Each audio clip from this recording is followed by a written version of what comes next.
నమస్తే, welcome to Kanuri creations.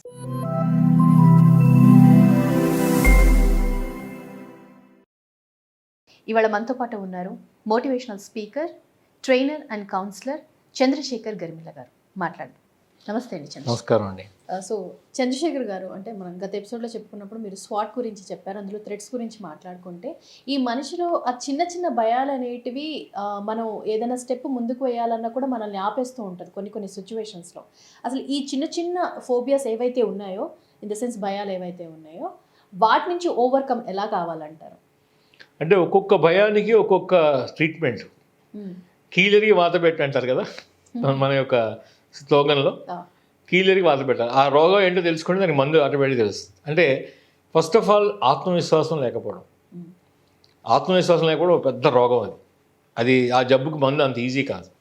దాన్ని ఎలా అంటారంటే, స్వామి వివేకానంద ఏం చెప్పారంటే, ఈ ప్రపంచంలో రెండు రకాల మనుషులు ఉన్నారట. ఒకళ్ళు ఆత్మవిశ్వాసం లేనివాళ్ళు, ఒకళ్ళు ఆత్మవిశ్వాసం ఉన్నవాళ్ళు. ఆత్మవిశ్వాసం లేనివాళ్ళు ఎప్పుడు కూడా ఫోబియో అంటారు, దాన్నే భయం. వాడు ఎప్పుడు భయంలో బతుకుతూ ఉంటాడు. ఆత్మవిశ్వాసం ఉన్నవాడు, ఎందుకంటే మనం వివేకానంద చూస్తాం. మనం ఆయన అంత దూరం వెళ్ళి నా యొక్క అన్నదమ్ములారా అని చెప్పి న్యూయార్క్ నగరంలో మాట్లాడాడు. ఆయన అంత గొప్ప వ్యక్తి, అంతకన్నా భయం లేకుండా మాట్లాడాడు. ఆయన ఎక్కడి నుంచి వచ్చిన వ్యక్తి, ఆయన ఎక్కడికి వెళ్ళారు, ఏ భయం లేకుండా నిర్భయంగా వెళ్ళారు ఆయన వివేకానంద. అలాంటి వ్యక్తి, ఏ భయం లేకుండా మాట్లాడిన వ్యక్తి ప్రపంచ ప్రఖ్యాతి గాయించారు అది విత్ ఇన్ షార్ట్ టైంలో. అలాగే మనం ఈ భయం, ఈ ఆత్మవిశ్వాసం లేని వాళ్ళు ఎక్కడ ఉండిపోతారంటే అక్కడే ఉండిపోతారు. వాళ్ళే ఈ రకమైన ఫియర్స్ డెవలప్ చేసుకుంటూ అక్కడక్కడ ఇది చేస్తే ఇదవుతుందేమో, అది చేస్తే ఇదవుతుందేమో, ఇలా ఆలోచించుకుంటూ వాళ్ళు ఒక ఫియర్ ఆఫ్ ఫెయిల్యూర్, ఇదొక కాన్సెప్ట్ సైకాలజీలో. ఈ ఫియర్ ఆఫ్ ఫెయిల్యూర్ని వాళ్ళు డెవలప్ చేసుకుని ఏకంగా ముందు స్టెప్ వేయకుండా, పక్క వాళ్ళని కూడా స్టెప్ వేయనీయకుండా అక్కడే ఆపేస్తారు వాళ్ళు. ఈ ధైర్యంగా ఉన్న వాళ్ళు ఏం చేస్తారంటే, అయితే అయింది, ఏమైనా పర్లేదు, పదా ముందుకు వెళ్ళిపోదాం అని చెప్పి వాళ్ళు చూస్తారు. అలా ఈ సక్సెస్ అయిన వాళ్ళు చాలామంది ఉన్నారు. సో దీనికి మనం ఈ ఫియర్ని ఓవర్కమ్ చేయాలంటే, ఈ రకమైన మీరు చెప్పినట్టుగా ఈ థ్రెట్స్ అన్నీ కూడా ఓవర్కమ్ చేయాలంటే, ఫస్ట్ ఆ థ్రెట్ మనకి ఎప్పటి నుంచి వచ్చింది అంటే, కౌన్సిలర్స్ కూడా దాంట్లో ఉన్నారు. Part of this healing will be done by the counsellors only. వాళ్ళ దగ్గరికి వెళ్ళినా కూడా వాళ్ళు డెఫినెట్గా కనుక్కునేది ఇదే. ఆ ఫియర్ ఎప్పటి నుంచి ఉంది, ఎందుకు వచ్చింది, ఎలా డెవలప్ అయింది మనలో, ఆ కాంప్లెక్స్ ఎలా డెవలప్ అయింది, ఇవన్నీ తీసిన తర్వాత కొన్ని హిప్నోథెరపీ అనే ప్రోగ్రామ్స్ కూడా చేసి దానివల్ల కూడా వాళ్ళు క్యూర్ చేసిన వాళ్ళు చాలామంది ఉన్నారు నాకు తెలిసి.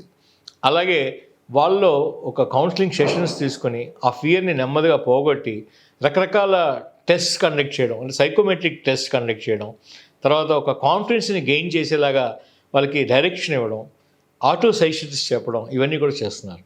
ప్రతిదానికి కూడా మందు ఉందండి, క్యూర్ లేకపోవడం అన్నది ఏం లేదు.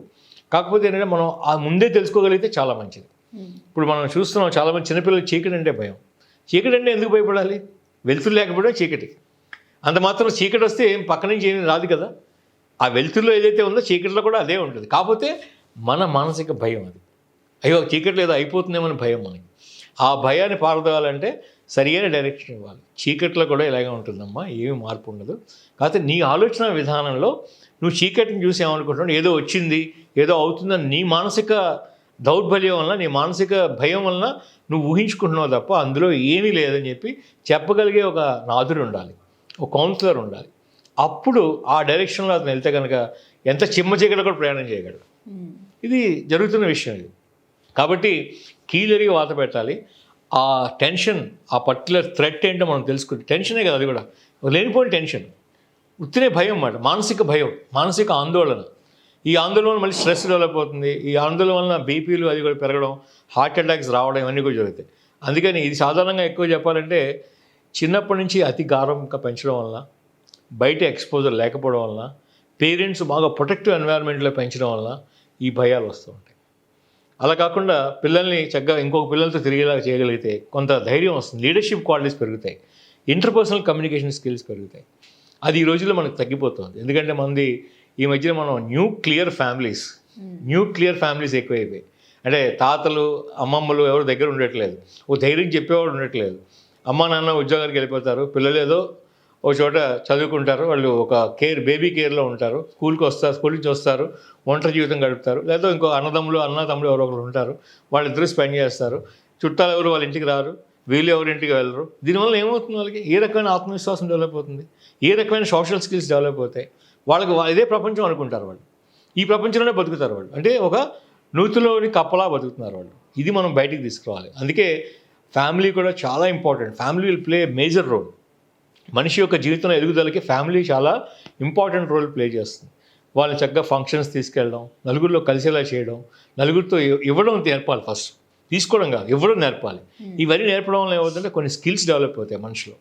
అలాగే మనకి లీడర్షిప్ స్కిల్, ప్రతి మనిషి కూడా ఇవాళ రేపు ఎక్కడైనా సరే ఒక మంచి పొజిషన్లో ఉండాలన్నా, ఒక మంచి ఎర్నింగ్ కెపాసిటీలో, ఒక మంచి పదవిలో ఉండాలన్నా కూడా లీడర్షిప్ స్కిల్ చాలా అవసరం. లీడర్షిప్ స్కిల్తో పాటు డెసిషన్ మేకింగ్ స్కిల్ కావాలి. ఈ స్కిల్స్ అన్నీ కూడా ఒక్క రోజులో రావు. దీనికి పేరెంట్స్ కొంత చిన్నప్పటి నుంచి బీజం వేయాలి. తర్వాత బంధువులు, చుట్టాలు, బంధువులు, ఫ్రెండ్స్, సమాజం, ఇవన్నీ కూడా చాలా దోహదపడతాయి. ఇన్ కేస్ అయినా కూడా ఆ వ్యక్తి భయపడుతున్నాడు అంటే కనుక ఆ వ్యక్తి కొంత కౌన్సిలింగ్ కావాల్సి వస్తుందేమో అని మనం తెలుసుకోవాలి. కౌన్సిలర్స్ ఈ రోజుల్లో ఎక్కడైనా మంచి కౌన్సిలర్స్ దొరుకుతున్నారు. వాళ్ళకి బిహేవియరల్ సైన్స్ మీద రీసెర్చ్ చేస్తున్నారు. చేసిన తర్వాత వాళ్ళు కొన్ని సైంటిఫిక్ మెథడాలజీని వాళ్ళు యూజ్ చేస్తూ ఈ ప్రాబ్లమ్స్ అన్నీ కూడా ఎలా సాల్వ్ చేయాలని చెప్పి వాళ్ళు చేయగలుగుతున్నారు. దాన్ని మనం ఎంకరేజ్ చేయాలి. అంతే మన ఇంట్లో కూర్చొని నాకు ఈ ప్రాబ్లం ఉంది దేవుడా అంటే దేవుడు ఎప్పుడు కూడా నీకు ఏ ప్రాబ్లం సాల్వ్ చేయడు, ధైర్యం ఇస్తాడు. ఆ ధైర్యం మనం తెచ్చుకోవాలి. దేవుడు ఎక్కడైనా ప్రాబ్లం సాల్వ్ చేస్తున్నట్టు ఎక్కడ చూపిస్తే మీరు చూపించండి, ఎక్కడ జరిగిందేమో చూపించండి. దేవుడు వచ్చి మనకి ఏ ప్రాబ్లం సాల్వ్ చేయడు. దేవుడు ఇచ్చిన మనకి కాన్ఫిడెన్స్ ఇస్తాడు, ధైర్యం ఇస్తాడు, ఆ ఎదుర్కొనే శక్తిని ఇస్తాడు. ఆ శక్తే మనకి ఈ ఫోప్స్ అన్నీ కూడా బయటికి పోవడానికి, అంటే ఈ ఫియర్స్ అన్నీ కూడా పోవడానికి, ఈ ఫియర్ ఆఫ్ ఫెయిల్యూర్స్ అన్నీ కూడా పోవడానికి ఒక మంచి శక్తి. ఆ శక్తి మనకి దైవం కింద మనం భావిస్తూ ఉంటాం. అది అమ్మవారు కానీ అవ్వచ్చు, లేకపోతే గణేష్ అవ్వచ్చు, లేకపోతే శివుడు అవ్వచ్చు, ఎవరైనా కావచ్చు. సో ఆ శక్తి మనకు కావాలంటే కనుక మనలో ఉన్న ధైర్యాన్ని మనం పెంచుకోవాలి.